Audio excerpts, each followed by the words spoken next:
ನಮಸ್ಕಾರ ಸ್ನೇಹಿತರೆ, ಧ್ವನಿ ಲೋಕಕ್ಕೆ ನಿಮಗೆಲ್ಲ ಸ್ವಾಗತ. ನಾವಿವತ್ತು 8ನೇ ತರಗತಿಯ ಗಣಿತ ಪಾಠ ಕ್ಷೇತ್ರ ಗಣಿತ ಅಂತಕ್ಕಂತಹ ಒಂದು ಅದ್ಭುತವಾದಂತಹ ಪಾಠವನ್ನು ಆರಂಭ ಮಾಡೋಣಂತೆ. ವಿಡಿಯೋ ನಿಮಗೆ ಚೆನ್ನಾಗಿ ಅನಿಸಿದರೆ ಲೈಕ್, ಶೇರ್, ಸಬ್ಸ್ಕ್ರೈಬ್ ಮಾಡೋದನ್ನು ಮರಿಬೇಡಿ. ಪಾಠವನ್ನು ಆರಂಭ ಮಾಡೋಣ. ಮೊದಲಾಗಿ ಪೀಠಿಕೆಯನ್ನು ನೋಡೋಣಂತೆ. ಪಾಠದ ಪೀಠಿಕೆ: ಸಮತಲದಲ್ಲಿನ ಆವೃತ್ತ ಆಕೃತಿಯ ಗಡಿರೇಖೆಗಳ ಸುತ್ತಲಿನ ದೂರವು ಆ ಆಕೃತಿಯ ಸುತ್ತಳತೆಯಾಗಿರುತ್ತದೆ. ಯಾವುದೇ ಒಂದು ಸಮತಲ ಆಕೃತಿ ಇದೆ, ಉದಾಹರಣೆಯಾಗಿ ನಾನು ಸಮತಲ ಆಕೃತಿಯನ್ನಾಗಿ ಏನು ತಗೊತೀನಿ, ಚೌಕ ತಗೊತೀನಿ, ಆಯತ ತಗೊತೀನಿ, ಆಮೇಲೆ ವೃತ್ತ ತಗೊತೀನಿ. ಮೊದಲು ಚೌಕ ತಗೊಳ್ಳೋಣಂತೆ. ಇದು ಚೌಕ. ಇದಾದ ನಂತರ ಒಂದು ಆಯತ ತಗೊತೀನಿ, ಇದು ಆಯತ. ಇವೆಲ್ಲ ಸಮತಲ ಆಕೃತಿಗಳು. ಇದು ತ್ರಿಭುಜ. ಇದಾದ ನಂತರ ಇದು ವೃತ್ತ. ಇದಾದ ನಂತರ ಬೇರೆ ಬೇರೆ ಬೇರೆ ಬೇರೆ ಆಕೃತಿಗಳು ನಿಮಗೆ ಸಿಗ್ತಾ ಹೋಗ್ತವೆ. ಸರಿನಾ? ಈ ಎಲ್ಲ ಆಕೃತಿಯ ನಾವು ಮೇಲ್ಭಾಗವನ್ನು, ಮೇಲಿನ ಅಳತೆಯನ್ನು ಮಾಡ್ಕೊತ ಹೋದ್ವಿ. ಉದಾಹರಣೆಯಾಗಿ ABCD ಅಂತಕ್ಕಂಥದ್ದು ಒಂದು ಸಮತಲ ಆಕೃತಿ ಆದರೆ, ಈ ಸಮತಲ ಆಕೃತಿಯ ಮೇಲ್ಮೈನ ಮೇಲೆ ನಾವು ನಡ್ಕೊತ ಹೋದಾಗ ನಮಗೇನು ಸಿಗ್ತದೆ? ಈ ಒಂದು ಆಕೃತಿಯ ಸುತ್ತಳತೆ ಸಿಗ್ತದೆ. ಚೌಕದ ಸುತ್ತಳತೆ ಅಂತ ನಾವು ಹೇಳ್ತೀವಿ. ಚೌಕಕ್ಕೆ ಎಲ್ಲ ಬಾಹುಗಳು ಸಮನಾಗಿರ್ತವೆ. ಚೌಕಕ್ಕೆ ಎಲ್ಲ ಬಾಹುಗಳು ಸಮನಾಗಿರ್ತವೆ. ಹಾಗಾಗಿ ಚೌಕದ ಸುತ್ತ ಅಳತೆ ಅಂತಂದರೆ ಚೌಕದ ಸುತ್ತಳತೆ = 4A. A plus A plus A plus A ಇವೆಲ್ಲ ಸೇರಿದಾಗ 4A ಆಗ್ತವೆ. ಅದೇ ರೀತಿಯಾಗಿ ಆಯತ ಅಂತ ತೆಗೆದುಕೊಂಡಾಗ ಆಯತಕ್ಕೆ ಉದ್ದ ಮತ್ತು ಅಗಲಗಳಿರ್ತವೆ. ಉದ್ದ ಮತ್ತು ಅಗಲಗಳು ಇರ್ತವೆ. ಹಾಗಾಗಿ ಆಯತದ ನಾವು ಸುತ್ತಳತೆ ಅಂತ ತೆಗೆದುಕೊಂಡಾಗ ಎಷ್ಟು ಉದ್ದ ಆದವು, ಎಷ್ಟು ಅಗಲ ಆದವು? ಒಂದು ಉದ್ದ ಇಲ್ಲಿ, ಉದ್ದ 1, ಉದ್ದ 2, ಅಗಲ 1, ಅಗಲ 2. ಅಂದರೆ 2 ಉದ್ದ ಮತ್ತು 2 ಅಗಲಗಳನ್ನು ಸೇರಿಸಿದಾಗ ಆಯತದ ಸುತ್ತಳತೆ ಬರ್ತದೆ. ಹಾಗಾಗಿ ಅವಾಗ ನಾವು ಆಯತದ ಸುತ್ತಳತೆ ಅಂತ ಬರೆದಾಗ ಏನು ಬರಿಬೋದು? 2 ಉದ್ದ ಪ್ಲಸ್ 2 ಅಗಲ ಅಂತ ಬರಿಬೋದು. ಇಲ್ಲಿ ಏನು ಕಾಮನ್ ಇದೆ? 2 ಕಾಮನ್ ಇದೆ. ಹಾಗಾಗಿ 2 ಇನ್ ಬ್ರಾಕೆಟ್ ಉದ್ದ ಪ್ಲಸ್ ಅಗಲ ಅಂತಕ್ಕಂಥದ್ದು ಉತ್ತರ ಆಗ್ತದೆ. ಅಂದರೆ ಆಯತದ ಸುತ್ತಳತೆ. ಅದೇ ರೀತಿಯಾಗಿ ಒಂದು ವೃತ್ತ ಅಂತಂದಾಗ ವೃತ್ತದ ತ್ರಿಜ್ಯ R ಅಂತ ನಾವು ಹೇಳ್ತೀವಿ. ಅದಾದ ನಂತರ ವೃತ್ತದ ಮೇಲ್ಮೈನ ಮೇಲೆ ನಾವು ಹಿಂಗೆ ತಿರುಗುತ್ತಾ ಹೋಗಿ ಮೊದಲ ಬಿಂದುವಿಗೆ ಬಂದ್ವಿ ಅಂತಂದರೆ ಅದು ವೃತ್ತದ ಪರಿಧಿ ಆಗ್ತದೆ. ವೃತ್ತದ ಪರಿಧಿ = 2πr ಅಂಥೇಳಿ.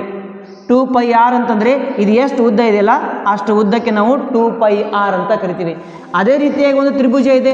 ತ್ರಿಭುಜ ABC ಅಂತ ಇದೆ. ಇಲ್ಲಿ ತ್ರಿಭುಜ ABCಯ ಸುತ್ತಳತೆ ನಾವು ಫೈಂಡ್ ಔಟ್ ಮಾಡಬೇಕು ಅಂದರೆ AB plus BC plus CA 3 ಬಾಹುಗಳನ್ನು ಸೇರಿಸಿದಾಗ ನಮಗೆ ತ್ರಿಭುಜದ ಸುತ್ತಳತೆ ಸಿಗ್ತದೆ. ಸುತ್ತಳತೆ ಅರ್ಥ ಆಯ್ತಾ? ಇದು ಬೇಸಿಕ್ ಫ್ಯಾಕ್ಟರ್ ಅಂತ ನಾವು ಹೇಳ್ತೀವಿ. ಇದು ಒಂದು ತಳಹದಿಯ ಜ್ಞಾನ ಅಂತ ನಾವು ಹೇಳ್ತೀವಿ. ಯಾವುದೇ ಒಂದು ಸಮತಲ ಆಕೃತಿ ಇದೆ ಅಂತಂದರೆ ಆ ಸಮತಲ ಆಕೃತಿಯ ಮೇಲ್ಮೈಗೆ ನಾವು ನಡ್ಕೊತ ಹೋದ್ವಿ, ಸಂಪೂರ್ಣ ಕವರ್ ಮಾಡಿದ್ವಿ ಅಂತಂದರೆ ನಮಗೇನು ಸಿಗ್ತದೆ? ಆ ಒಂದು ವಸ್ತುವಿನ ಸುತ್ತಳತೆ ಸಿಗ್ತದೆ, ಪರಿಧಿ ಸಿಗ್ತದೆ ಅಂತ ನಾವು ಹೇಳಬಹುದು. ಇದು ಇಲ್ಲಿ 7ನೇ ತರಗತಿಯಲ್ಲಿ ನಾವು ಆಲ್ರೆಡಿ ಕಲ್ತಿದ್ದೀವಿ.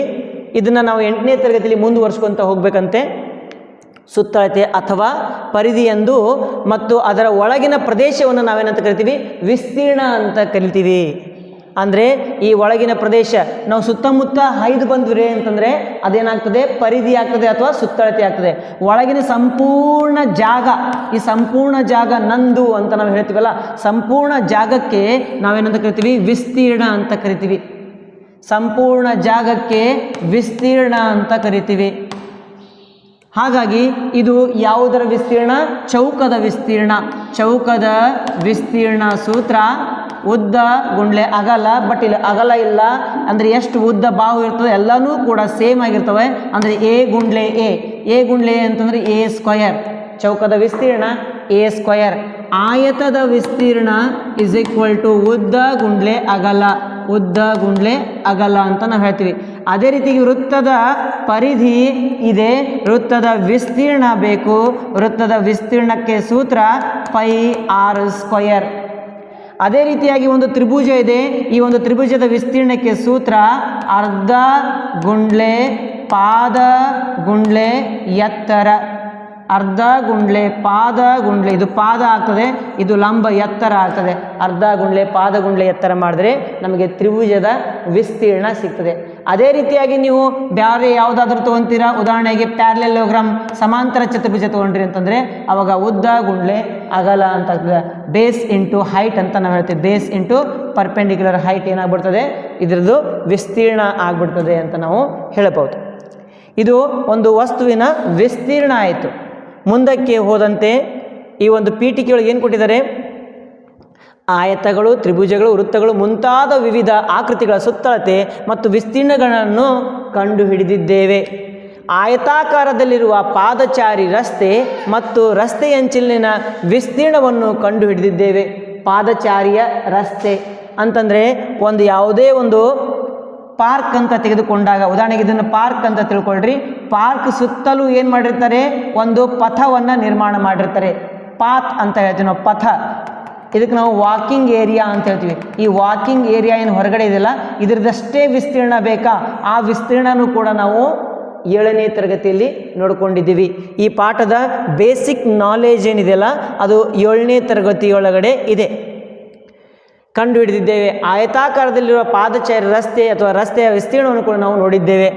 ಈ ಅಧ್ಯಾಯದಲ್ಲಿ ಚತುರ್ಭುಜಗಳಂತಹ ಆವೃತ ಆಕೃತಿಗಳ ಸುತ್ತಳತೆ ಮತ್ತು ವಿಸ್ತೀರ್ಣಗಳಿಗೆ ಸಂಬಂಧಿಸಿದಂಥ ಕೆಲವೊಂದಿಷ್ಟು ಸಮಸ್ಯೆಗಳನ್ನು ನೋಡ್ಕೊತ ಹೋಗೋಣ ಮತ್ತು ಬಿಡಿಸಲು ಪ್ರಯತ್ನ ಮಾಡೋಣಂತೆ. ಘನ, ಆಯತ ಘನ ಮತ್ತು ಸಿಲಿಂಡರ್ನಂತಹ ಘನ ವಸ್ತುಗಳ ಮೇಲ್ಮೈ ವಿಸ್ತೀರ್ಣ ಮತ್ತು ಗಾತ್ರಗಳ ಬಗ್ಗೆ ಸಹ ನಾವು ನೋಡ್ಕೊತ ಹೋಗೋಣಂತೆ. ಇಲ್ಲಿ ಘನ ಅಂತ ಬರ್ತದೆ. ಸರ್ ಘನ ಎಂದರೇನು? ಆಯತ ಘನ ಅಂತ ಬರ್ತದೆ. ಆಯತ ಘನ ಅಂತಂದ್ರೇನು?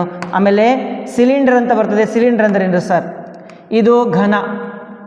ಘನ ಉದ್ದ, ಅಗಲ, ಎತ್ತರ 3 ಸಮನಾಗಿರ್ತವೆ, ಅದಕ್ಕೆ ಘನ ಅಂತ ಕರಿತೀವಿ. ಒಂದು ವೇಳೆ 3 ಸಮನಾಗಿಲ್ಲ ಅಂತಂದರೆ ಅದು ಆಯತ ಘನ ಆಗ್ಬಿಡ್ತದೆ. ಇದು ಘನ, ಇದು ಆಯತ ಘನ. ಅದಾದ ನಂತರ ಒಂದು ಬರ್ತದೆ, ಇದು ಸಿಲಿಂಡರ್ ಅಂತ ನಾವು ಹೇಳ್ತೀವಿ. ಅದಾದ ನಂತರ ಒಂದು ಬರ್ತದೆ, ಇದು ಶಂಕು ಅಂತ ಹೇಳ್ತೀವಿ, ಕೋನ್ ಅಂತ ಹೇಳ್ತೀವಿ. ಶಂಕು, ಕೋನ್, ಆಯತ ಘನ. ಆಮೇಲೆ ಇದಾದ ನಂತರ ಇನ್ನೊಂದು ಬರ್ತದೆ, ಅದು ಗೋಳ ಅಂತ ಹೇಳ್ತೀವಿ. ಇದಾದ ನಂತರ ಇನ್ನೊಂದು ಬರ್ತದೆ, ಅದು ಅರ್ಧಗೋಳ ಅಂತ ಕರಿತೀವಿ. ಹೆಮಿಸ್ಪಿಯರ್ ಅಂತಲೂ ಕರೀತಾರೆ. ಅರ್ಧಗೋಳ, ಸ್ಪಿಯರ್, ಹೆಮಿಸ್ಪಿಯರ್. ಅರ್ಧಗೋಳ ಅಂತಂದರೆ ಭಿಕ್ಷೆ ಬೇಡುವ ಭಿಕ್ಷಾ ಪಾತ್ರೆಯ ಥರ ಕಾಣ್ತದೆ, ಹಾಗಾಗಿ ಇದಕ್ಕೆ ಇನ್ನೊಂದು ಹೆಸರು ಅಮ್ಮ ತಾಯಿ ಅಂಥೇಳಿ. ಅರ್ಥ ಆಯ್ತಾ? ಅರ್ಧಗೋಳಕ್ಕೆ ಇನ್ನೊಂದು ಹೆಸರು, ಓಕೆ ಕರೆಕ್ಟ್, ಅದೇ. ಹಾಗಾಗಿ ಈ ಎಲ್ಲ ವಸ್ತುಗಳದ್ದು ಏನು ಕಂಡುಹಿಡ್ಬೇಕು ನಾವಿಲ್ಲಿ? ಮೇಲ್ಮೈ ವಿಸ್ತೀರ್ಣ, ಈ ಮೇಲ್ಭಾಗದ ವಿಸ್ತೀರ್ಣ. ಇದು ಮೇಲ್ಭಾಗ ಅಷ್ಟೇ ನಾವು ನೋಡಿದ್ವಿ ಅಂತಂದರೆ ಇದೊಂದು ಟೋಪಿ ಥರ ಇದೆ. ಟೋಪಿ ಥರ ಹಾಕಿದ್ವಿ ಅಂತ ತಿಳ್ಕೊಳ್ರಿ, ಮೇಲ್ಭಾಗ ಅಷ್ಟೇ ಟಚ್ ಮಾಡೋಕ್ಕಾಗ್ತದೆ. ಹಾಗಾಗಿ ಮೇಲ್ಭಾಗ ಅಷ್ಟೇ ಟಚ್ ಮಾಡಿದ್ರದಕ್ಕೆ ಪಾರ್ಶ್ವ ಮೇಲ್ಮೈ ವಿಸ್ತೀರ್ಣ ಅಂತ ಕರಿತೀವಿ. ಒಂದು ವೇಳೆ ನಾವು ಈ ಟೋಪಿ ಭಾಗ ಏನಿದೆಯಲ್ಲ ಅದು ಕೆಳಭಾಗ ಓಪನ್ ಇಲ್ಲ, ಕ್ಲೋಸ್ ಇದೆ ಅಂತ ತಿಳ್ಕೊಳ್ರಿ, ಮುಚ್ಕೊಂಡಿದೆ ಅಂತ ತಿಳ್ಕೊಳ್ರಿ. ಈ ಒಂದು ಟೋಪಿ ಭಾಗ ಇಲ್ಲಿ ಮುಚ್ಕೊಂಡಿದೆ ಅಂತಂದರೆ ಅವಾಗ ಪೂರ್ಣ ಮೇಲ್ಮೈ ವಿಸ್ತೀರ್ಣ ಕಂಡುಹಿಡಬೇಕಾಗ್ತದೆ. ಇದು ಸಿಲಿಂಡ್ರ್ ಇದೆ, ಸಿಲಿಂಡ್ರ್ ಹೊರಭಾಗ ಅಷ್ಟೇ ನಾವು ಕಂಡುಹಿಡಬೇಕು ಅಂತಂದರೆ, ಹೊರಭಾಗ ಅಷ್ಟೇ ನಾವು ವಿಸ್ತೀರ್ಣ ಕಂಡುಹಿಡಬೇಕಂದ್ರೆ ಅದಕ್ಕೆ ಪಾರ್ಶ್ವ ಮೇಲ್ಮೈ ವಿಸ್ತೀರ್ಣ ಅಂತ ಕರಿತೀವಿ, ವಕ್ರ ಮೇಲ್ಮೈ ವಿಸ್ತೀರ್ಣ ಅಂತ ಕರಿತೀವಿ. ಎರಡು ಒಂದೇ. ಒಂದು ವೇಳೆ ಈ ಸಿಲಿಂಡ್ರಿನ ಮೇಲ್ಭಾಗ ಮುಚ್ಚಿದೆ, ಈ ಸಿಲಿಂಡ್ರಿನ ಕೆಳಭಾಗ ಕೂಡ ಮುಚ್ಚಿದೆ, ಸಿಲಿಂಡರ್ ಮೇಲ್ಭಾಗನೂ ಮುಚ್ಚಿದೆ, ಕೆಳಭಾಗನೂ ಮುಚ್ಚಿದೆ, ಅವಾಗ ಏನು ಮಾಡ್ತೀರಾ ನೀವು? ಅದಕ್ಕೆ ಸಿಲಿಂಡರ್ನ ಪೂರ್ಣ ಮೇಲ್ಮೈ ವಿಸ್ತೀರ್ಣ ಅಂತ ನಾವು ಫೈಂಡ್ ಔಟ್ ಮಾಡೋಕ್ಕಾಗ್ತದೆ. ಸರ್ ಒಂದು ಓಪನ್ ಇದೆ, ಒಂದು ಕ್ಲೋಸ್ ಇದೆ ಸರ್, ಮ್ಯಾಲಿಂದ ಓಪನ್ ಇದೆ ಸರ್, ಅವಾಗೇನು ಮಾಡ್ತೀರಾ ಸರ್? ಅವಾಗೇನಂತಂದರೆ ಈ ಒಂದು ಸಿಲಿಂಡರ್ನ ಪಾರ್ಶ್ವ ಮೇಲ್ಮೈ ವಿಸ್ತೀರ್ಣ ಪ್ಲಸ್ ವೃತ್ತದ ವಿಸ್ತೀರ್ಣ, ಕೆಳಗಿಂದ ವೃತ್ತದ ವಿಸ್ತೀರ್ಣ ಪ್ಲಸ್ ಮಾಡಬೇಕು ಅಷ್ಟೇ. ಅರ್ಥ ಆಯ್ತಾ? ಅದಾದ ನಂತರ ಇಲ್ಲಿ ಆಯತಘನದ ಪಾರ್ಶ್ವ ಮೇಲ್ಮೈ ವಿಸ್ತೀರ್ಣ, ಪೂರ್ಣ ಮೇಲ್ಮೈ ವಿಸ್ತೀರ್ಣ, ಈ 4 ಭಾಗಗಳು ನಾವು ಟಚ್ ಮಾಡ್ದಂತ ತಿಳ್ಕೊಳ್ರಿ. ಈ 4 ಭಾಗ ಟಚ್ ಮಾಡಿದ್ರೆ ಅದು ಪಾರ್ಶ್ವ, 6 ಭಾಗಗಳನ್ನು ನಾವು ಟಚ್ ಮಾಡಿದ್ರೆ 6 ಸರ್ಫೇಸ್ಗಳನ್ನು, ಮೇಲ್ಮೈಗಳನ್ನು ಟಚ್ ಮಾಡಿದ್ವಿ ಅಂತಂದರೆ ಅದಕ್ಕೆ ನಾವು ಪೂರ್ಣ ಮೇಲ್ಮೈ ವಿಸ್ತೀರ್ಣ ಅಂತ ಕರಿತೀವಿ. ಒಂದು ವೇಳೆ ಮೇಲಿಂದ ಅಷ್ಟೇ ಟಚ್ ಮಾಡಲಿಲ್ಲ ಅಂತಂದರೆ ಮೈನಸ್ ಉದ್ದ ಗುಂಡ್ಲೆ ಅಗಲ ಮೈನಸ್ ಮಾಡಬೇಕು. ಪೂರ್ಣ ಮೇಲ್ಮೈ ವಿಸ್ತೀರ್ಣದಲ್ಲಿ ಉದ್ದ ಗುಂಡ್ಲೆ ಅಗಲ ಮೈನಸ್ ಮಾಡಿದ್ರೆ ಮೇಲಿಂದ ಖುಲ್ಲ ಇದ್ರೆ ನಮಗೆ ಆನ್ಸರ್ ಸಿಗ್ತದೆ. ಆಮೇಲೆ ಘನ ಇದೆ. ಘನದ 4 ಮೇಲ್ಮೈ ವಿಸ್ತೀರ್ಣ ಅಂತಂದರೆ ಅದು ಪಾರ್ಶ್ವ ಮೇಲ್ಮೈ, ವಕ್ರ ಮೇಲ್ಮೈ ಅಂತ ಕರಿತೀವಿ, ಅದಕ್ಕೊಂದು ಸೂತ್ರ ಇದೆ. 6 ಮೇಲ್ಮೈಗಳು ಕೂಡಿಸಿದಾಗ ಅದು ಪೂರ್ಣ ಮೇಲ್ಮೈ ವಿಸ್ತೀರ್ಣ, ಅದು ಕೂಡ ಒಂದು ಸೂತ್ರ ಇದೆ. ಇದು ಗೋಳದ ಪೂರ್ಣ ಮೇಲ್ಮೈ ವಿಸ್ತೀರ್ಣ ಒಂದು ಸೂತ್ರ ಇದೆ. ಇಲ್ಲಿ ಅರ್ಧ ಗೋಳದ ಪಾರ್ಶ್ವ ಮೇಲ್ಮೈ, ಕೆಳಗಿಂದಷ್ಟೇ ಭಾಗ ಮ್ಯಾಲಿಂದ ಓಪನ್ ಅಂತ ತಿಳ್ಕೊಡ್ರಿ, ಅದು ಪಾರ್ಶ್ವ ಮೇಲ್ಮೈ, ವಕ್ರ ಮೇಲ್ಮೈ ಅಂತ ಕರಿತೀವಿ. ಇಲ್ಲ ಕೆಳಗಿಂದನೂ ಫುಲ್ಲು ತುಂಬೈತಿ, ಮೇಲ್ಗಡೆನೂ ತುಂಬೈತಿ ಅಂತಂದ್ರೆ ಅದು ಪೂರ್ಣ ಮೇಲ್ಮೈ ವಿಸ್ತೀರ್ಣ ಅಂತ ನಾವು ಹೇಳ್ತೀವಿ. ಈ ರೀತಿಯಾಗಿ ಇವೆಲ್ಲ ಭಾಗಗಳು ಬರ್ತವೆ. ಇಲ್ಲಿ ವಿಸ್ತೀರ್ಣಗಳು ಕಂಡುಹಿಡಿದ್ವಿ, ಅದ್ರ ಜೊತೆಗೆ ಘನಫಲಗಳನ್ನು ಕಂಡುಹಿಡಬೇಕಾಗ್ತದೆ. ಅಂದ್ರೆ ಘನಫಲ ಅಂತಂದರೆ ಈ ಬಲೂನ್ ಇದೆ ಅಥವಾ ಇದು ಬಾಲ್ ಇದೆ, ಬಾಲ್ ಒಳಗಡೆ ಎಷ್ಟು ಗಾಳಿ ಇದೆ, ಗಾಳಿ ತುಂಬಿರ್ತಕ್ಕಂಥ ಗಾಳಿಯನ್ನು ಘನ ಅಂತ ಕರಿತೀವಿ, ಘನ ಅಂತ ಕರಿತೀವಿ, ಘನಫಲ ಅಂತ ಕರಿತೀವಿ. ಘನಫಲ ವಿಸ್ತೀರ್ಣ ಮೇಲ್ಗಡೆ ಟಚ್ ಮಾಡಿದ್ರೆ ಒಳಗಡೆ ಇರೋದು ಘನಫಲ. ಅದಾದ ನಂತರ ಇಲ್ಲಿ ಚೌಕದ ಘನಫಲ, ಆಯತ ಚೌಕಲದು ಘನದ ಘನಫಲ, ಇದು ಆಯತ ಘನದ ಘನಫಲ, ಇದು ಸಿಲಿಂಡರ್ನ ಘನಫಲ, ಇದು ಶಂಕುವಿನ ಘನಫಲ, ಇದು ಅರ್ಧಗೋಳದ ಘನಫಲ. ಈ ರೀತಿ ಘನಫಲಗಳನ್ನು ಕಂಡುಹಿಡಿಯಲು 108 ಸೂತ್ರಗಳಿದ್ದಾವೆ. ಆಮೇಲೆ ಮೇಲ್ಮೈ ವಿಸ್ತೀರ್ಣಗಳನ್ನು ಕಂಡುಹಿಡಿಯಲು 108 ಸೂತ್ರಗಳಿದ್ದಾವೆ. ಸುತ್ತಳತೆಗೂ ಸೂತ್ರಗಳಿದ್ದಾವೆ, ಕೇವಲ ವಿಸ್ತೀರ್ಣಕ್ಕೂ ಕೂಡ ಸೂತ್ರಗಳಿದ್ದಾವೆ. ವಿಸ್ತೀರ್ಣ ಅಂತಂದರೆ 2 ಆಯಾಮ ಇರ್ತದೆ, 2 ಡೈಮೆನ್ಷನ್ ಇರ್ತದೆ, ಅದಕ್ಕೆ ವಿಸ್ತೀರ್ಣ ಅಂತ ಕರಿತೀವಿ. ಆಮೇಲೆ ಮೇಲ್ಮೈ ವಿಸ್ತೀರ್ಣ ಅಂತಂದಾಗ 3 ಆಯಾಮಗಳು ಇರಲೇಬೇಕಾಗ್ತದೆ. ಲೆಂಗ್ತು, ಬ್ರೆಡ್ತು, ಹೈಟು, ರೇಡಿಯಸ್ ಇವೆಲ್ಲ ಇರಬೇಕಾಗ್ತದೆ. ಹಾಗಿದ್ದಾಗ ನಾವು 3 ಆಯಾಮ ಅಂತ ಹೇಳ್ತೀವಿ. ಇವೆಲ್ಲ 3 ಆಯಾಮದ ಚಿತ್ರಗಳು. 2 ಆಯಾಮ ಅಂದರೆ ಇದು 2 ಆಯಾಮ, ಉದ್ದ ಅಗಲ, 2 ಆಯಾಮ. ಇಲ್ಲ ಹಂಗಲ್ಲ, ಉದ್ದ ಅಗಲ ಎತ್ತರ 3 ಆಯಾಮಗಳಿವೆ. ಇಲ್ಲೂ ಕೂಡ 3 ಆಯಾಮಗಳು ನಿಮಗೆ ಕಂಡು ಬರ್ತವೆ. ಅದೇ ರೀತಿಯಾಗಿ ಈ 3 ಆಯಾಮದ ಪ್ರಶ್ನೆಗಳಿಗೆ ಬೇರೆ ಬೇರೆ ಸೂತ್ರಗಳನ್ನ ಅಪ್ಲೈ ಮಾಡಬೇಕಾಗ್ತದೆ. ಸರಿನಾ? ಮುಂದಕ್ಕೆ ಹೋಗೋಣಂತೆ. ಮುಂದೆ ಘನ, ಆಯತಘನ ಮತ್ತು ಸಿಲಿಂಡರ್ ಅಂತ ವಸ್ತುಗಳು ಏನು ಕಂಡುಹಿಡಬೇಕಂತ್ರಿ? ಮೇಲ್ಮೈ ವಿಸ್ತೀರ್ಣ ಮತ್ತು ಗಾತ್ರಗಳ ಬಗ್ಗೆ ಕಲಿಯೋಣ, ಘನಫಲಗಳ ಬಗ್ಗೆ ಕಲಿಯೋಣ. ಬಹುಭುಜಾಕೃತಿಯ ವಿಸ್ತೀರ್ಣವನ್ನು ಕಂಡುಹಿಡಿಯುವುದು ಹೇಗೆ? ಇದೇನಿದೆ? ಬಹುಭುಜಾಕೃತಿ ಇದೆ. ಬಹು ಅಂದರೆ ಬಹಳಷ್ಟು, ಭುಜಗಳಂತಂದರೆ ಬಾಹುಗಳು, ಬಹಳಷ್ಟು ಬಾಹುಗಳಿರ್ತಕ್ಕಂಥ ಆಕೃತಿ. ಚತುರ್ಭುಜ ನಿಮ್ಗೆ ಗೊತ್ತಿದೆ, 4 ಬಾಹುಗಳು. ಪಂಚಭುಜ 5, ಷಡ್ಭುಜ 6, ಅಷ್ಟ ಅಂತಂದರೆ 8. ಈ ರೀತಿ ಭುಜಗಳು ನಿಮಗೆ ಕಂಡು ಬರ್ತವೆ. ಚಿತ್ರದಲ್ಲಿ ತೋರಿಸಿದಂತೆ ಒಂದು ಚತುರ್ಭುಜದ ವಿಸ್ತೀರ್ಣವನ್ನು ಕಂಡುಹಿಡಿಯಲು ಅದನ್ನು ತ್ರಿಭುಜಗಳನ್ನಾಗಿ ನಾವೇನು ಮಾಡಬೇಕಾಗ್ತದೆ? ವಿಭಾಜಿಸಬೇಕಾಗ್ತದೆ. ಒಂದು ಚತುರ್ಭುಜ ಇದೆ, ಅದಕ್ಕೆ ತ್ರಿಭುಜ ಮಾಡಿ ಅರ್ಧ ಗುಂಡ್ಲೆ ಪಾದ ಗುಂಡ್ಲೆ ಎತ್ತರ ಆ ಸೂತ್ರ ಹಾಕಿ ಬೆಲೆ ಹಾಕಿ ಲೆಕ್ಕ ಮಾಡಿ ಉತ್ತರವನ್ನು ಕಂಡುಹಿಡಿಬೇಕು. ಇದೇ ವಿಧಾನವನ್ನು ಬಳಸಿ ಯಾವುದೇ ಬಹುಭುಜಾಕೃತಿಯ ವಿಸ್ತೀರ್ಣವನ್ನು ನಾವೇನು ಮಾಡ್ಬೋದು? ಕಂಡುಹಿಡಿಯಬಹುದು ಅಂತೆ. ಚಿತ್ರ 9.1ರಲ್ಲಿ AC ಮತ್ತು AD ಕರ್ಣಗಳನ್ನು ಎಳೆದು ABCDE ಪಂಚಭುಜಾಕೃತಿ, ABCDE ಅನ್ನೋದೇನು? ಪಂಚಭುಜಾಕೃತಿ. ಇಲ್ಲಿ ACಯನ್ನು ನಾವು ಕರ್ಣ ಎಳೆದ್ವಿ ಅಂತಂದರೆ ನಮಗೊಂದು ತ್ರಿಭುಜ ಸಿಗ್ತದೆ. ಯಾವುದು? ತ್ರಿಭುಜ ABC, ಒಂದು ತ್ರಿಭುಜ. ಅದರ ಪಾದ ಇದು, ಎಲ್ಲಿ ಎತ್ತರ ಎಳೆದಿರ್ತೀವೋ ಅದು ಪಾದ. ಇಲ್ಲಿ ಲಂಬ ಅದಲ್ಲ, ಲಂಬ ಇದ್ರೆ ಇದು ಪಾದ AC ಆಗ್ಬಿಡ್ತದೆ, ಎತ್ತರ H1 ಆಗ್ತದೆ. ಈ ತ್ರಿಭುಜದಲ್ಲಿ ತ್ರಿಭುಜ ADC ಒಳಗಡೆ ಪಾದ AD ಆಗ್ತದೆ, ಲಂಬ ಎತ್ತರ H2 ಆಗ್ತದೆ. ಇನ್ನೊಂದು ತ್ರಿಭುಜದಲ್ಲಿ ತ್ರಿಭುಜ ADEನಲ್ಲಿ AD ಪಾದ ಆಗ್ತದೆ, H3 ಎತ್ತರ ಆಗ್ತದೆ. ಇಲ್ಲೂ ಅರ್ಧ ಗುಂಡ್ಲೆ ಪಾದ ಗುಂಡ್ಲೆ ಎತ್ತರ ಸೂತ್ರ ಹಾಕಿ ಒಂದು ಸೂತ್ರ, ಇಲ್ಲೂ ಅರ್ಧ ಗುಂಡ್ಲೆ ಪಾದ ಗುಂಡ್ಲೆ ಎತ್ತರ, ಇಲ್ಲೂ ಅರ್ಧ ಗುಂಡ್ಲೆ ಪಾದ ಗುಂಡ್ಲೆ ಎತ್ತರ. ಸೂತ್ರಗಳು ಹಾಕ್ರಿ, ಒಂದು ಉತ್ತರ ಇಲ್ಲಿ ಬರ್ತದೆ, ಎರಡನೇ ಉತ್ತರ ಇಲ್ಲಿ ಬರ್ತದೆ, ಮೂರನೇ ಉತ್ತರ ಇಲ್ಲಿ ಬರ್ತದೆ. 3 ಉತ್ತರಗಳನ್ನು ಕೂಡಿಸಿದಾಗ ಈ ಸಂಪೂರ್ಣ ಬಹುಭುಜಾಕೃತಿಯ ವಿಸ್ತೀರ್ಣ ನಿಮಗೆ ಸಿಗ್ತದೆ. ಇದೇ ಇಲ್ಲಿರ್ತಕ್ಕಂಥ ಒಂದು ಅಭ್ಯಾಸದ ತಳಹದಿ ಅಂತ ನಾವು ಹೇಳಬಹುದು. ಅದೇ ರೀತಿಯಾಗಿ ಇಲ್ಲೂ ಕೂಡ ತ್ರಿಭುಜಗಳನ್ನಾಗಿ ಮಾಡಿದ್ದಾರೆ. ಇಲ್ಲೇನು ಮಾಡಿದ್ದಾರೆ ನೋಡ್ರಿ, ಇದೊಂದು ಲಂಬಕೋನ ತ್ರಿಭುಜ ಅದ, ಈ ಕಡೆ ಸೈಡ್ ಒಂದು ಲಂಬಕೋನ ತ್ರಿಭುಜ ಅದ, ಇಲ್ಲೊಂದು ತ್ರಿಭುಜ ನಿಮಗೆ ಕಾಣಬರ್ತದೆ. ಇದು ಅರ್ಧ ಗುಂಡ್ಲೆ ಪಾದ ಗುಂಡ್ಲೆ ಎತ್ತರ ಅಂತ ಹಚ್ಬೋದು. ಅದೇ ರೀತಿಯಾಗಿ ನೀವು ಇಲ್ಲೊಂದು ತ್ರಿಭುಜವನ್ನು ಕೂಡ ಎಳಿಬೋದು, ಇಲ್ಲಿ ಮೇಲ್ಗಡೆ ಅಲ್ಲಿ ಕೂಡ ಅರ್ಧ ಗುಂಡ್ಲೆ ಪಾದ ಗುಂಡ್ಲೆ ಎತ್ತರ ಅಂತ ಹಚ್ಬೋದು. ಈ ರೀತಿಯಾಗಿ ನಾವು ಲೆಕ್ಕಗಳನ್ನು ಬಿಡಿಸ್ಕೊತ ಹೋಗ್ಬೋದು. ABCD ಪಂಚಭುಜಾಕೃತಿಯ ವಿಸ್ತೀರ್ಣ = 3 ತ್ರಿಭುಜಗಳು ಕೊಟ್ಟೆ ನೋಡ್ರಿ, ಒಂದನೇ ತ್ರಿಭುಜ, ಎರಡನೇ ತ್ರಿಭುಜ, ಮೂರನೇ ತ್ರಿಭುಜ. 3 ತ್ರಿಭುಜಗಳನ್ನು ಕೂಡಿಸಿದಾಗ ಉತ್ತರ ನಿಮಗೆ ಸಿಗ್ತಾ ಹೋಗ್ತದೆ. ಈಗ ABCD ಪಂಚಭುಜಾಕೃತಿಯ ವಿಸ್ತೀರ್ಣ = ತ್ರಾಪಿಜ್ಯವನ್ನು ಕೂಡ ತೊಂದಿದ್ದಾರೆ. ಇಲ್ಲಿ BFGC ಇದನ್ನು ನೋಡಿದ್ದಾರೆ, BFGC ತ್ರಾಪಿಜ್ಯ, ಟ್ರಪೇಜಿಯಂ ಅಂತ ನಾವು ಹೇಳ್ತೀವಿ. ಈ ತ್ರಾಪಿಜ್ಯದ ವಿಸ್ತೀರ್ಣ ಸಪ್ರೇಟು, ಈ ತ್ರಿಭುಜದ ವಿಸ್ತೀರ್ಣ ಸಪ್ರೇಟು, ಈ ತ್ರಿಭುಜದ ವಿಸ್ತೀರ್ಣ ಸಪ್ರೇಟು, ಈ ತ್ರಿಭುಜದ ವಿಸ್ತೀರ್ಣ ಸಪ್ರೇಟು. ಒಟ್ಟಾರೆಯಾಗಿ 3 ತ್ರಿಭುಜ, ಒಂದು ತ್ರಾಪಿಜ್ಯ. 3 ತ್ರಿಭುಜ ನೋಡ್ರಿ, ಒಂದು ತ್ರಿಭುಜ ಇಲ್ಲಿದೆ, ಎರಡನೇ ತ್ರಿಭುಜ, ಮೂರನೇ ತ್ರಿಭುಜ, ಮೂರು ತ್ರಿಭುಜ, ಒಂದು ತ್ರಾಪಿಜ್ಯ, ನಾಲ್ಕು ಸೇರಿಸಿದಾಗ ನಮಗೇನು ಸಿಗ್ತದೆ, ಆ ಒಂದು ದತ್ತ ಚಿತ್ರದ ಒಟ್ಟು ವಿಸ್ತೀರ್ಣ ಸಿಗ್ತದೆ ಅಂತ ನಾವು ಹೇಳಬಹುದು. ತ್ರಾಪಿಜ್ಯ ಬಿ ಎಫ್ ಜಿ ಸಿಯ ಸಮಾಂತರ ಬಾಹುಗಳನ್ನು ಗುರುತಿಸ್ರಿ. ಇಲ್ಲಿ ಸಮಾಂತರ ಬಾಹುಗಳು ಯಾವ್ಯಾವ ಇದ್ದಾವೆ? ಸಮ ಅಂತರ ಅಂತಂದರೆ ಬಿ ಎಫ್ ಮತ್ತು ಜಿ ಸಿ ಅಥವಾ ಸಿ ಜಿ, ಇವೆರಡು ಸಮ ಅಂತರದ ಬಾಹುಗಳು ಅಂತ ನಾವು ಹೇಳ್ಬೋದು. A plus B into H ಅಂತ ಸೂತ್ರ ಬರ್ತದೆ. A plus B into H ಏನು ಈ ಒಂದು ತ್ರಾಪಿಜ್ಯದ ವಿಸ್ತೀರ್ಣದ ಸೂತ್ರ.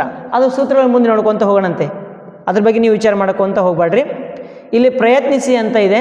ಕೆಳಗಿನ ಬಹುಭುಜಗಳನ್ನು ತ್ರಿಭುಜಗಳು ತ್ರಾಪಿಜ್ಯಗಳನ್ನಾಗಿ ವಿಭಜಿಸಿ ಅವುಗಳ ವಿಸ್ತೀರ್ಣವನ್ನು ಕಂಡು ಹಿಡಿಯಿರಿ ಅಂತ ಹೇಳ್ತಾರೆ. ವಿಸ್ತೀರ್ಣ ಕಂಡುಹಿಡಿದ್ರೆ ವಿಸ್ತೀರ್ಣ ಬರೆಯೋದಷ್ಟೇ, ಲೆಕ್ಕ ಹಾಕೋದಿಲ್ಲ, ಬೆಲೆ ಹಾಕೋದಿಲ್ಲ. ಬೆಲೆ ಹಾಕ್ರಿ ಅಂತ ಹೇಳಿಲ್ಲ ಅವರು, ಬೆಲೆ ಕೊಟ್ಟೇ ಇಲ್ಲ ಅಂದರೆ ಇಲ್ಲಿ ಹಾಕ್ತೀರಾ ನೀವು ಬೆಲೆ.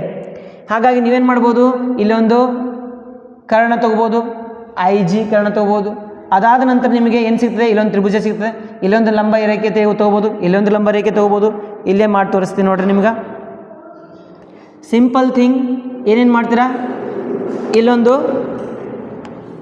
ಕರ್ಣ ತಗೊಳ್ರಿ, ಇದು ಲಂಬ ರೇಖೆ, ಇದು 90 ಡಿಗ್ರಿ, ಇದು ಲಂಬ ರೇಖೆ, ಇದು 90 ಡಿಗ್ರಿ, ಇದು ಲಂಬ ರೇಖೆ, ಇದು 90 ಡಿಗ್ರಿ. ಇಲ್ಲೊಂದು ತ್ರಿಭುಜದ ವಿಸ್ತೀರ್ಣ ಪ್ಲಸ್ ಇದೊಂದು ತ್ರಿಭುಜದ ವಿಸ್ತೀರ್ಣ, ಇದು ತ್ರಿಭುಜದ ವಿಸ್ತೀರ್ಣ ಅಂತ ಬರ್ಬಿಟ್ರೆ ಸಾಕಾಗ್ಬಿಡ್ತದೆ. ಇಲ್ಲಿ ನೋಡ್ರಿ, ಇದನ್ನು ನಾವು ಯಾವ ಥರ ಬಿಡಿಸ್ಬೋದು, ಇಲ್ಲೊಂದು ಲೈನ್ ತೊಗೋಬೋದು, ಇಲ್ಲೊಂದು ಲೈನ್ ತೊಗೋಬೋದು. ಇವೆರಡು ಲೈನ್ಗಳು ಒಂದು ವೇಳೆ ಪ್ಯಾರಲ್ ಆಗಿದ್ದು ಅಂತ ತಿಳ್ಕೊರಿ, ಸಮಾಂತರ ರೇಖೆಗಳಾಗಿದ್ದು ಅಂತ ತಿಳ್ಕೊರಿ. ಸಮಾಂತರ ರೇಖೆ ಆಗಿದ್ದು ಅಂತಂದ್ರೆ ಇದು ತ್ರಾಪಿಜ್ಯ ಆಗಿಬಿಡ್ತದೆ, ಇದೊಂದು ತ್ರಾಪಿಜ್ಯ ಆಗಿಬಿಡ್ತದೆ, ಅರ್ಥ ಆಯ್ತಾ? ಅದಾದಂಥ ಇದೊಂದು ತ್ರಿಭುಜ ಆಗ್ತದೆ. ಇಲ್ಲ ಸಮಾಂತರ ಆಗಿಲ್ಲರಿ ಸರ್ ಅಂತಂದರೆ ಅವಾಗೇನು ಮಾಡ್ಬೇಕಾಗ್ತದೆ, ನೀವು ಇಲ್ಲಿಂದ ಒಂದು ಲೈನ್ ತೊಗೊಂಡು ಹೋಗ್ಬೇಕಾಗ್ತದೆ, ಇಲ್ಲಿಂದ ಲೈನ್ ತೊಗೊಂಡು ಹೋಗ್ಬೇಕಾಗ್ತದೆ. ಕರೆಕ್ಟ್? ಒಂದು ಸಮಾಂತರ ಚತುರ್ಭುಜ ಸಿಕ್ಬಿಡ್ತದೆ ನಿಮಗೆ. ಇಲ್ಲಿ ಏನು ಸಿಗ್ತದೆ, ಸಮಾಂತರ ಚತುರ್ಭುಜ ಸಿಗ್ತದೆ. ಇದು ಸಮಾಂತರ ಚತುರ್ಭುಜ ವಿಸ್ತೀರ್ಣ ಒಂದು ಕಡೆ ಹಾಕಬೇಕು, ಇನ್ನೊಂದು ಕಡೆ ಇದೊಂದು ತ್ರಿಭುಜ ಅರ್ಧ ಗುಂಡ್ಲೆ ಪಾದ ಗುಂಡ್ಲೆ ಹತ್ರ ಇದೊಂದು ತ್ರಿಭುಜದ ವಿಸ್ತೀರ್ಣ ಸಿಗ್ತದೆ, ಇಲ್ಲೊಂದು ತ್ರಿಭುಜದ ವಿಸ್ತೀರ್ಣ ಸಿಗ್ತದೆ ಅರ್ಧ ಗುಂಡ್ಲೆ ಪಾದ ಗುಂಡ್ಲೆ ಹತ್ರ. ತ್ರಿಭುಜ, ಸಮಾಂತರ ಚತುರ್ಭುಜ, ತ್ರಿಭುಜ ಇವು ಮೂರನ್ನು ಸೇರಿಸಿದಾಗ ನಮಗೆ ಒಟ್ಟು ವಿಸ್ತೀರ್ಣ ಸಿಗ್ತದೆ ಅಂತ ನಾವು ಹೇಳಬಹುದು. ಓಕೆ, ಈಗ ಚಿತ್ರದಲ್ಲಿ ತೋರಿಸಿದಂತೆ ಬೆಲೆಗಳನ್ನು ಕೊಟ್ಟಿದ್ದಾರೆ. ನಾವೇನು ಮಾಡಬೇಕು, ವಿಸ್ತೀರ್ಣವನ್ನು ಕಂಡುಹಿಡಿಬೇಕು. ಇಲ್ಲಿ ಒಂದು ಪಂಚಭುಜಾಕೃತಿಯನ್ನು ಕೊಟ್ಟಿದ್ದಾರೆ ಅವರು. ಏನಿದೆ, A B C D E ಅಂತ ಇದೆ. ಇಲ್ಲಿ ಬಿ ಎಫ್ ಅಂತಕ್ಕಂಥದ್ದು ಒಂದು ಲಂಬ, ಸಿ ಹೆಚ್ ಅಂತಕ್ಕಂಥದ್ದು ಒಂದು ಲಂಬ, ಜಿ ಇ ಅಥವಾ ಇ ಜಿ ಅಂತಕ್ಕಂಥದ್ದು ಒಂದು ಲಂಬ. ಈ ಮೂರು ಲಂಬ ರೇಖೆಗಳ ಬೆಲೆಗಳನ್ನು ಕೊಟ್ಟಿದ್ದಾರೆ, ನೋಡ್ಕೊತ ಹೋಗೋಣಂತೆ.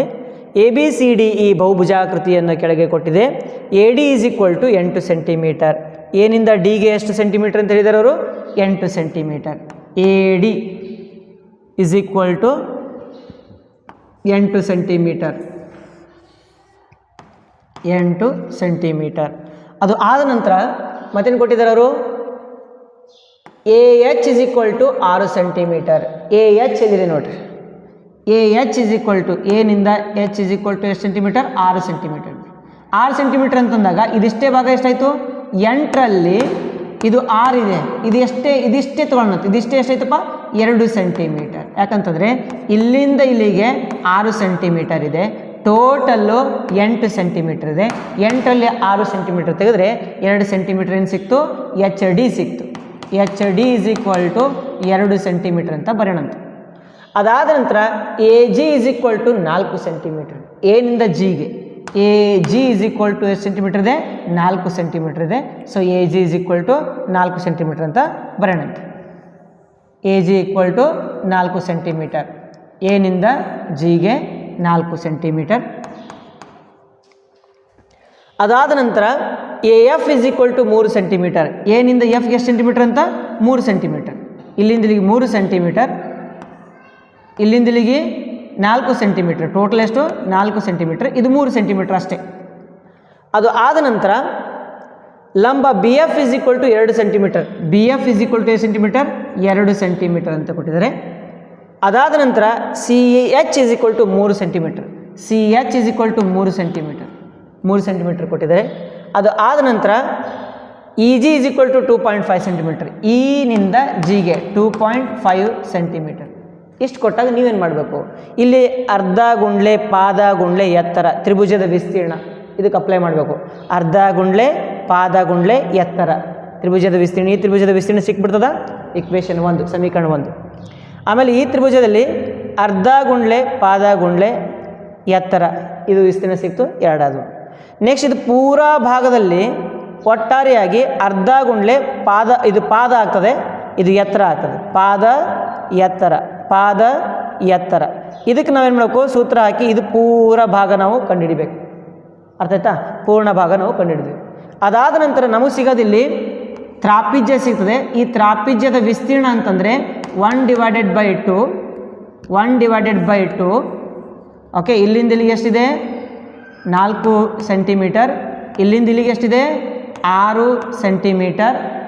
ಇಲ್ಲಿಂದ ಇಲ್ಲಿಗೆ ಇದು 2 ಸೆಂಟಿಮೀಟರ್ ಆಯಿತು. ಇದೆಷ್ಟು ಸೆಂಟಿಮೀಟರ್ ಆಯಿತು? 3 ಸೆಂಟಿಮೀಟರ್. 2 + 3 ಹೋಯ್ತಂತ ಇನ್ನೆಷ್ಟು ಹೋಯ್ತಪ್ಪ ಸೆಂಟಿಮೀಟ್ರು? ಟೋಟಲ್ ಆಗಿ ಎಷ್ಟು ಸೆಂಟಿಮೀಟರ್? 8 ಇದೆ. 8ರಲ್ಲಿ 2 6, 6ರಲ್ಲಿ 3 ಹೋದ್ರೆ 3, ಅಂದರೆ ಇಲ್ಲಿಂದ ಇಲ್ಲಿ ಭಾಗಕ್ಕೆ ಎಷ್ಟು ಸೆಂಟಿಮೀಟರ್ ಆಗ್ತದೆ? 3 ಸೆಂಟಿಮೀಟರ್ ಆಗ್ತದೆ. ಇದು ಲಂಬ ಎತ್ತರ ಆಗ್ತದೆ.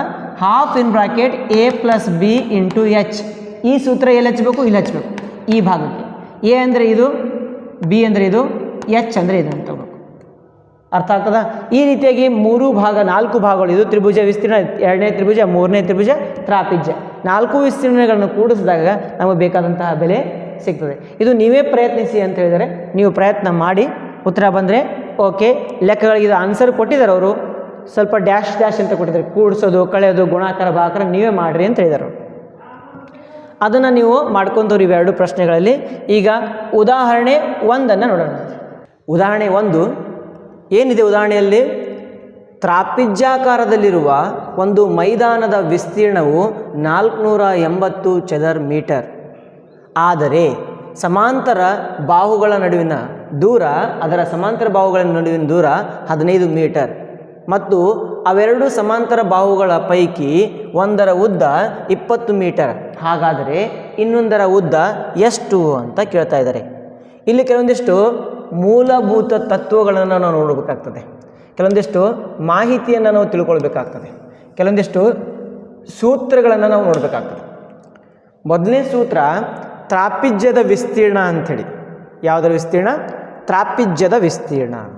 ತ್ರಾಪಿಜ್ಯದ ವಿಸ್ತೀರ್ಣ ಸೂತ್ರ ಅಥವಾ ತ್ರಾಪಿಜ್ಯದ ದತ್ತ ಬರೋಣ ಅಂತ ಮೊದಲು. ದತ್ತ ತ್ರಾಪಿಜ್ಯದ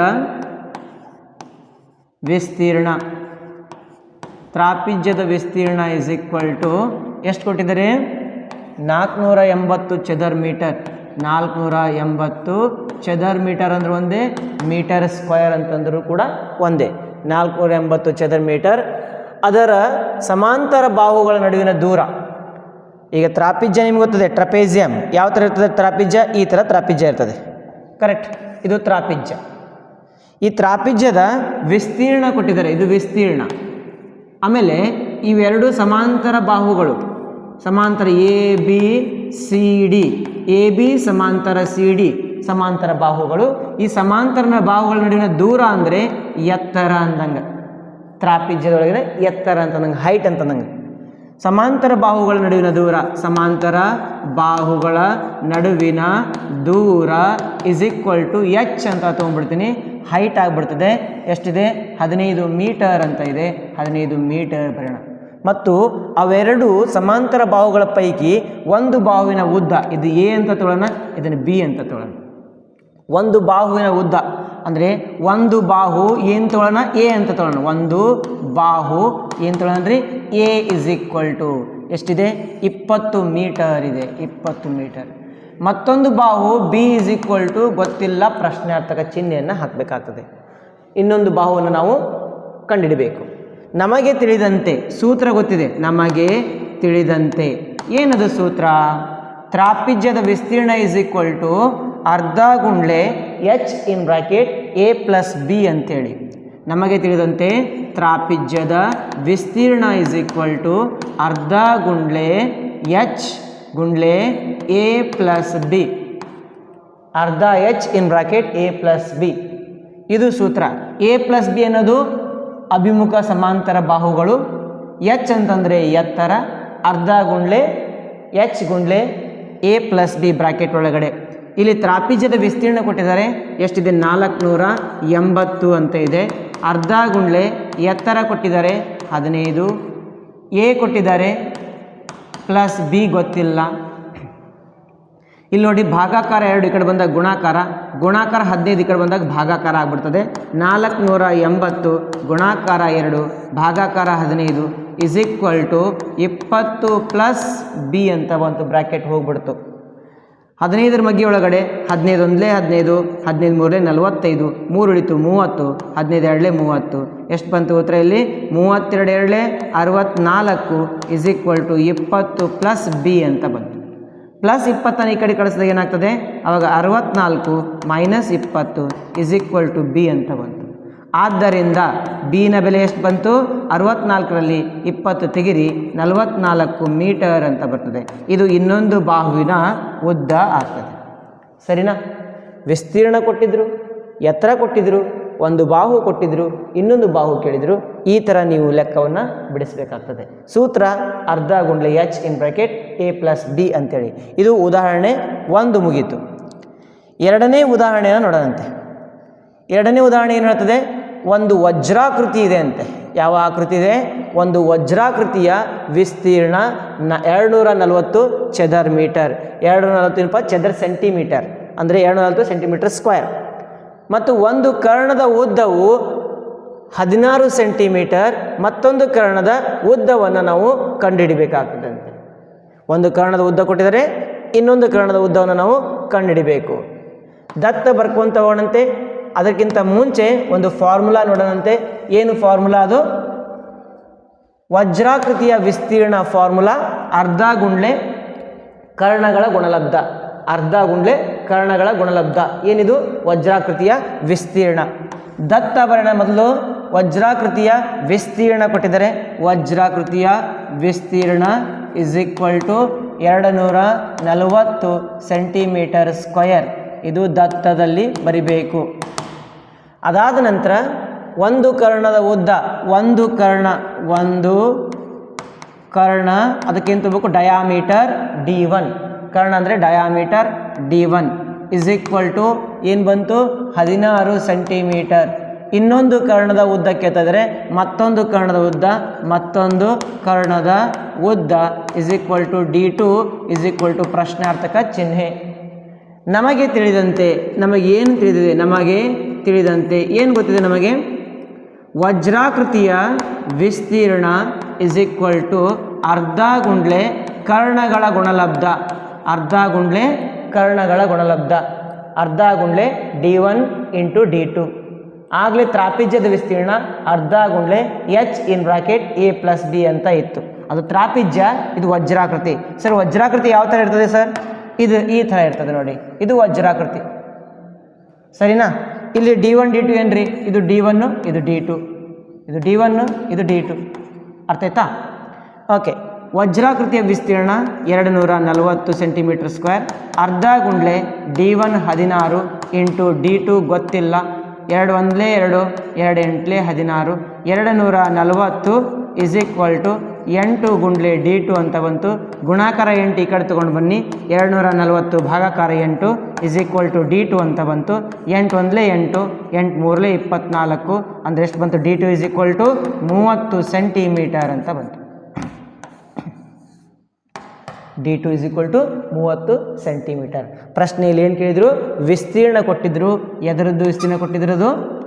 ವಜ್ರಾಕೃತಿಯ ವಿಸ್ತೀರ್ಣ ಕೊಟ್ಟಿದ್ದರು. ಒಂದು ಕರ್ಣದ ಉದ್ದ ಕೊಟ್ಟಿದ್ದರು, ಇನ್ನೊಂದು ಕರ್ಣದ ಉದ್ದನ ನಾವು ಕಂಡುಹಿಡಿಬೇಕಾಗಿತ್ತು. ಈ ಒಂದು ಲೆಕ್ಕವನ್ನು ಬಿಡಿಸಿದ್ವಿ. ಮುಂದೆ ಉದಾಹರಣೆ ಪ್ರಶ್ನೆ ನೋಡ್ಕೊಂಡು ತಗೊಳ್ಳಂತೆ.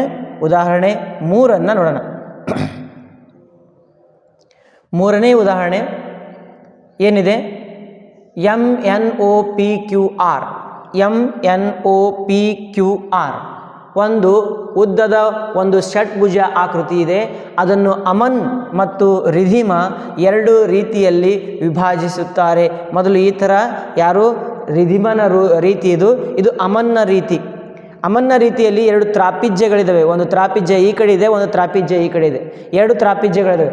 ಒಂದು ತ್ರಾಪಿಜ್ಯದ ವಿಸ್ತೀರ್ಣ ಕಂಡುಹಿಡಿದು ಗುಣಾಕಾರ 2 ಮಾಡಿದ್ರೆ ಅಮನ್ ಹೇಳಿದ ವಿಧಾನದಿಂದ ಉತ್ತರ ಸಿಗ್ತದೆ. ಇಲ್ಲಿ ರಿಧಿಮ ಹೇಳಿದ ರೀತಿಯಿಂದ ಉತ್ತರ ಸಿಗಬೇಕು ಅಂತಂದರೆ ಇದೊಂದು ತ್ರಿಭುಜದ ವಿಸ್ತೀರ್ಣ, ಇದೊಂದು ತ್ರಿಭುಜದ ವಿಸ್ತೀರ್ಣ, ಆಯತದ ವಿಸ್ತೀರ್ಣ 3 ಕೂಡಿಸಿದಾಗ ನಮಗೇನು ಸಿಗ್ತದೆ? ಸಂಪೂರ್ಣ ವಿಸ್ತೀರ್ಣ ನಮಗೆ ಸಿಗ್ತದೆ. ಹಾಗಾಗಿ ಇವೆರಡೂ ಲೆಕ್ಕ ಮಾಡಿ ಯಾವುದು ಸರಿ ಯಾವುದು ತಪ್ಪು, ಇಬ್ಬರು ಸರಿ ಉತ್ತರ ಬರ್ತದೋ ಬರೋದಿಲ್ಲ ಅಂತ ನಾವು ಚೆಕ್ ಮಾಡಬೇಕಾಗ್ತದೆ. ವಿಭಾಜಿಸಿದರು. ಈ ಎರಡೂ ರೀತಿಯಲ್ಲಿ ಅದರ ವಿಸ್ತೀರ್ಣವನ್ನು ಕಂಡುಹಿಡಿಯಿರಿ ಅಂತ ಹೇಳ್ತಾರೆ ಅವರು. ಮೊದಲನೇದಾಗಿ ಇಲ್ಲಿ ದತ್ತ ಏನೇನು ಕೊಟ್ಟಿದ್ದಾರೆ ಅದನ್ನು ನೋಡ್ಕೊತ ಹೋಗೋಣಂತೆ. ದತ್ತದಲ್ಲಿ ಬೆಲೆಗಳಿದ್ದಾವೆ, ಏನೇನು ಬೆಲೆಗಳಿದೆ ನೋಡ್ಕೊತ ಹೋಗಿ. ಚಿತ್ರ ಇದೆ, ಆ ಚಿತ್ರದಲ್ಲಿ ಎತ್ತರ ಕೊಟ್ಟಿದ್ದಾರೆ, ಅದಾದ ನಂತರ ಬಾವುಗಳು ಕೊಟ್ಟಿದ್ದಾರೆ, ರಿಧಿಮಾಳ ವಿಧಾನ ಕೊಟ್ಟಿದ್ದಾರೆ, ಅಮನ್ನ ವಿಧಾನಗಳನ್ನು ಕೊಟ್ಟಿದ್ದಾರೆ. ಈ ರೀತಿ ಕೊಟ್ಟಾಗ ಮೊದಲು ದತ್ತ ಬರೋಣಂತೆ. ದತ್ತ ಇಲ್ಲಿರೋದು ಒಂದು ಆಯತ. ಯಾವುದು ಆಯತ? MORP ಅಂತೇಳಿ ಇದೊಂದು ಆಯತ ಸಿಗ್ತದೆ ನಿಮಗೆ. ಅದು ಆದ ನಂತರ ತ್ರಿಭುಜ ಸಿಗ್ತದೆ, MNO ತ್ರಿಭುಜ, PQR ತ್ರಿಭುಜ ಅಥವಾ RPQ, MNO PQR ಎರಡು ತ್ರಿಭುಜಗಳು ಸಿಗ್ತವೆ. ಈಗ ಈ ಸಂಪೂರ್ಣ ತ್ರಿಭುಜದ ಒಂದು ವಿಸ್ತೀರ್ಣ ಬೇಕಂತಂದಾಗ ನಮಗೇನು ಬೇಕು? ಅರ್ಧ ಗುಂಡ್ಲೆ ಪಾದ ಗುಂಡ್ಲೆ ಎತ್ತರ ಬೇಕು. ಪಾದ ಎಷ್ಟಿದೆ ಇಲ್ಲಿ? ಇಲ್ಲಿಂದಿರಿಗೆ ಪಾದ 8 ಸೆಂಟಿಮೀಟರ್. 8 ಸೆಂಟಿಮೀಟರ್ ಪಾದ ಸಿಕ್ತು. ನಮಗೆ ಎತ್ತರ ಸಿಗಬೇಕು. ಎತ್ತರ ಸಿಗಬೇಕು ಅಂದರೆ ಇದಿಷ್ಟು ಎತ್ತರ ಎಷ್ಟಿದೆ? 5 ಸೆಂಟಿಮೀಟರ್ ಇದೆ. ಇದಿಷ್ಟೇ ಭಾಗ 5 ಸೆಂಟಿಮೀಟರ್ ಇದೆ. ಒಟ್ಟು ಭಾಗ ಎಷ್ಟು ಸೆಂಟಿಮೀಟರ್ ಇದೆ? ಒಟ್ಟು ಭಾಗ ಬಂದುಬಿಟ್ಟು 11 ಸೆಂಟಿಮೀಟರ್. ಒಟ್ಟು ಭಾಗ ಅಲ್ಲ, ಇದಿಷ್ಟೇ ಭಾಗ. ಒಟ್ಟು ಭಾಗ ಕೊಟ್ಟಿದ್ದಾರೆ. ಒಟ್ಟು ಭಾಗ ಅದೆಷ್ಟು ಉದ್ದ ಕೊಟ್ಟಿದ್ರೆ 11 ಸೆಂಟಿಮೀಟ್ರ್. ಅದರಲ್ಲಿ ಎಷ್ಟು ತೆಗಿಬೇಕು? ನಾನು 5 ಸೆಂಟಿಮೀಟ್ರ್ ತೆಗಿಬೇಕು. 11ರಲ್ಲಿ 5 ಸೆಂಟಿಮೀಟ್ರ್ ತೆಗೆದು 6 ಸೆಂಟಿಮೀಟ್ರ್ ಉಳಿತು. 6ರಲ್ಲಿ 3 ಸೆಂಟಿಮೀಟ್ರ್ ಮೇಲ್ಗಡೆ ತೊಗೊತೀನಿ, 3 ಸೆಂಟಿಮೀಟ್ರ್ ಕೆಳಗಡೆ ತೊಗೊತೀನಿ. ಅಂತಂದರೆ ಈ ಒಂದು ತ್ರಿಭುಜದ ವಿಸ್ತೀರ್ಣ ಅಂತಂದಾಗ ಇದ್ರ ಎತ್ತರ ಎಷ್ಟು ತೊಗೋಬೇಕು? ನಾನು 3 ಸೆಂಟಿಮೀಟ್ರ್ ಎತ್ತರ ತೊಗೊತೀನಿ. ಇದ್ರ ಎತ್ತರ ಎಷ್ಟು ತೊಗೋಬೇಕು? 3 ಸೆಂಟಿಮೀಟರ್ ಎತ್ತರ ತೊಗೊತೀನಿ. ಇದರದ್ದು ಬೇಸ್ ಪಾದ 8 ಸೆಂಟಿಮೀಟ್ರ್ ತೊಗೊತೀನಿ. ಆಮೇಲೆ ಇಲ್ಲಿ ಆಯತ ಸಿಕ್ಕಿದೆ. ರಿಧಿಮಾ ವಿಧಾನದಿಂದ ಉತ್ತರ ಕಂಡುಹಿಡಬೇಕು. ಅದಕ್ಕೇನಪ್ಪ ಅಂತಂದರೆ ಷಡ್ಭುಜಾಕೃತಿಯ ವಿಸ್ತೀರ್ಣ ಇಸ್ ಈಕ್ವಲ್ ಟು ಎರಡು ಗುಂಡ್ಲೆ ಅಥವಾ ಈ ಥರ ಮಾಡಂತೆ ತ್ರಿಭುಜ MNO ವಿಸ್ತೀರ್ಣ ಪ್ಲಸ್ ತ್ರಿಭುಜ PQR ವಿಸ್ತೀರ್ಣ ಪ್ಲಸ್ ಆಯತ MOPR ವಿಸ್ತೀರ್ಣ. ಇಷ್ಟು ನಾವು ಕೂಡಿಸ್ಬೇಕು. This is equal to MNO ತ್ರಿಭುಜ ಅಂದರೆ ಅರ್ಧ ಗುಂಡ್ಲೆ, ಪಾದ ಗುಂಡ್ಲೆ ಎತ್ತರ. ಪಾದ ಯಾವುದು? MO. ಗುಂಡ್ಲೆ ಎತ್ತರ. ಇಲ್ಲೊಂದು ಪಾಯಿಂಟ್ ತೊಗೊಂಡು ಅಂತ ತಿಳ್ಕೊರಿ. ನಾವು ಎಕ್ಸಾಂಪಲ್ X ಅಂತ ತೋರಿ, ಇದು Y ಅಂತ ತೋರಿ. ಈಗ XY ಅಂತಂದಾಗ XN ಅಂತಕ್ಕಂಥದ್ದು ಎತ್ತರ ಆಗ್ಬಿಡ್ತದೆ. ಅರ್ಧ ಗುಂಡ್ಲೆ ಪಾದ ಗುಂಡ್ಲೆ ಎತ್ತರ ಪ್ಲಸ್ ಇದು ಕೂಡ ಅರ್ಧ ಗುಂಡ್ಲೆ PR ಗುಂಡ್ಲೆ YQ. ಯಾಕೆ ಇದು Y ಅಂತ ತೊಗೊಂಡಿದ್ದೀನಿ ನಾನು, YQ ಅಂತ ಬರಿಬೋದು. ಪ್ಲಸ್ ಆಯತದ ವಿಸ್ತೀರ್ಣ ಉದ್ದ ಗುಂಡ್ಲೆ ಅಗಲ. ಉದ್ದ ಎಷ್ಟಿದೆ? MO ಇದೆ. ಗುಂಡ್ಲೆ ಅಗಲ ಎಷ್ಟಿದೆ? OP ಇದೆ. ಉದ್ದ ಗುಂಡ್ಲೆ ಅಗಲ ಸೂತ್ರ ಹಾಕ್ತೀರಾ? ಹಾಕಿ. ಅರ್ಧ ಗುಂಡ್ಲೆ ಪಾದ ಗುಂಡ್ಲೆ ಎತ್ತರ, ಅರ್ಧ ಗುಂಡ್ಲೆ ಪಾದ ಗುಂಡ್ಲೆ ಎತ್ತರ, ಉದ್ದ ಗುಂಡ್ಲೆ ಅಗಲ. ದಿಸ್ ಇಸ್ ಈಕ್ವಲ್ ಟು ಅರ್ಧ ಗುಂಡ್ಲೆ ಪಾದ ಎಷ್ಟಿದೆ? ಇಲ್ಲಿ 8 ಇದೆ. ಗುಂಡ್ಲೆ ಎತ್ತರ 3 ಪ್ಲಸ್ ಅರ್ಧ ಗುಂಡ್ಲೆ ಪಾದ 8 ಇದೆ. ಗುಂಡ್ಲೆ ಎತ್ತರ 3 ಇದೆ ಪ್ಲಸ್ ಆಯತದ ಉದ್ದ 8, ಅಗಲ 5 ಇದೆ. This is equal to 2 1 2 4 2 1 2 4 4 3 12 plus 4 3 12 plus 8 5 40 12 12 24 24 40 64 centimetre square ಅಂತ ನಾವು ಬರೀಬೇಕಾಗ್ತದೆ. ಇದು ಯಾರ ವಿಧಾನ? ಅಮನ್ನಲ್ಲ, ಇದು ರಿಧಿಮಾಳ ವಿಧಾನ. ಈಗ ಅಮನ್ನ ವಿಧಾನ ನೋಡೋಣಂತೆ. ಅಮನ್ನ ವಿಧಾನದಲ್ಲಿ ಏನಿದೆ? 2 ತ್ರಾಪಿಜ್ಯಗಳು ಇದ್ದಾವೆ. 2 ತ್ರಾಪಿಜ್ಯಗಳಿದ್ದಾವೆ. ಅಮನ್ನ ವಿಧಾನದಲ್ಲಿ ಒಟ್ಟು ಷಡ್ಭುಜಾಕೃತಿಯ ವಿಸ್ತೀರ್ಣ ಇಸ್ ಈಕ್ವಲ್ ಟು 2 ಗುಂಡ್ಲೆ ತ್ರಾಪಿಜ್ಯದ ವಿಸ್ತೀರ್ಣ. ದಿಸ್ ಇಸ್ ಈಕ್ವಲ್ ಟು 2 ಗುಂಡ್ಲೆ ತ್ರಾಪಿಜ್ಯದ ವಿಸ್ತೀರ್ಣ. ಸೂತ್ರ ಗೊತ್ತಿದೆ ನಿಮಗೆ. ತ್ರಾಪಿಜ್ಯದ ವಿಸ್ತೀರ್ಣ ಏನ್ರಿ? ಅರ್ಧ ಗುಂಡ್ಲೆ H in bracket A plus B ಅಂಥೇಳಿ. ಸರ್ ಇಲ್ಲಿ H ಯಾವುದು, A ಯಾವುದು, B ಯಾವುದು? ಇಲ್ಲಿ ಇದು H ಆಗ್ತದೆ, ಇದು H ಆಗ್ತದೆ. ಸೊ H ಅಂತಂದರೆ ಟೋಟಲ್ 8 ಇದೆ. 8ರಲ್ಲಿ ಅರ್ಧ ಮಾಡಿರಿ, 4 H ಆಗ್ಬಿಡ್ತದೆ. 4 ಸೆಂಟಿಮೀಟ್ರ್ ಏನು? H is equal to 4 centimeter ಸಿಕ್ತು. ಅದು ಆದ ನಂತರ ಈ ಒಂದು ಬಾಹು A ಅಂತ ತೊಗೊತೀನಿ. A is equal to 8 centimeter ಸಿಗ್ತದೆ. ಟೋಟಲ್ ಎಷ್ಟಿದೆ? 8 ಇದೆ, 11 ಅದಪ್ಪ. ಟೋಟಲ್ ಎಷ್ಟೈತಿ 11 ಐತಿ. ಸೊ 11 ಸೆಂಟಿಮೀಟರ್ ಅನ್ನೋದು ಏನಾಗ್ಬಿಡ್ತದ ಎ ಆಗ್ತದ. ಬಿ ಈಸ್ ಈಕ್ವಲ್ ಟು ಇದು 11 ಸೆಂಟಿಮೀಟರ್ ಆಯಿತು. ಇದಿಷ್ಟೇ ನೋಡ್ರಿ, ಇದಿಷ್ಟೇ ಎಷ್ಟು ಸೆಂಟಿಮೀಟರ್ 5 ಸೆಂಟಿಮೀಟರ್ 5 ಸೆಂಟಿಮೀಟರ್ ಅಂತ ಬರೋಣಂತೆ. ಏನೇನು ಸಿಕ್ತು ನಿಮಗೆ? 2 2 ಕ್ಯಾನ್ಸಲ್. ಎಚ್ ಅಂತಂದರೆ ಎಷ್ಟು ಬಂದಿದೆ ಅಲ್ಲಿ? ಎಚ್ ಅಂತಂದರೆ 4 ಸೆಂಟಿಮೀಟರ್. ಎ ಅಂತಂದರೆ 11 ಸೆಂಟಿಮೀಟರ್ ಪ್ಲಸ್ 5 ಸೆಂಟಿಮೀಟರ್. 4 ಇನ್ ಬ್ರ್ಯಾಕೆಟ್ 11 ಪ್ಲಸ್ 5 16 16 4 64 ಸೆಂಟಿಮೀಟರ್ ಸ್ಕ್ವಯರ್. ನೋಡಿರಿ, 2 ಸೇಮ್ ಬಂದು ಉತ್ತರ. ರಿಧಿ ಮಾಡೋದು ಉತ್ತರ ಸೇಮ್ ಬಂತು, ಆಮೇಲೆ ಅಮ್ಮಂದು ಉತ್ತರ ಕೂಡ ಸೇಮ್ ಬಂತು. ಇದು ಬೇರೆ ಬೇರೆ ವಿಧಾನ ಆದರೂ ಕೂಡ ಉತ್ತರ ಮಾತ್ರ ಸಮನಾಗಿ ಬಂತು. ಅಂದರೆ ಯಾವುದೇ ಒಂದು ಷಟ್ಭುಜಾಕೃತಿಯನ್ನು ನಾವು 2 ರೀತಿಯಲ್ಲಿ ಅದರ ವಿಸ್ತೀರ್ಣವನ್ನು ಕಂಡುಹಿಡಿಯಬಹುದು. ಈ ರೀತಿ ವಿಸ್ತೀರ್ಣವನ್ನು ನಾವು ಮಾಡ್ಕೊತ ಹೋಗ್ಬೋದು. ಸರಿನಾ? ಇದು ಉದಾಹರಣೆ 3 ಆಗ್ತದೆ. ಮುಂದಕ್ಕೆ ಹೋಗೋಣ. ಮುಂದೆ ನಮಗೆ ಸಿಗೋದು ಅಭ್ಯಾಸದ ಪ್ರಶ್ನೆಗಳು. ಮುಂದಿನ ಭಾಗದಲ್ಲಿ ನಾವು ಈ ಅಭ್ಯಾಸದ ಪ್ರಶ್ನೆಗಳನ್ನು ಬಿಡಿಸ್ಕೊಂತ ಹೋಗೋಣಂತೆ. ಈ ವಿಡಿಯೋ ನಿಮಗೆ ಚೆನ್ನಾಗಿ ಅನಿಸಿದರೆ ಲೈಕ್, ಶೇರ್, ಸಬ್ಸ್ಕ್ರೈಬ್ ಮಾಡೋದು ಮರಿಬೇಡ್ರಿ. ಧನ್ಯವಾದಗಳು.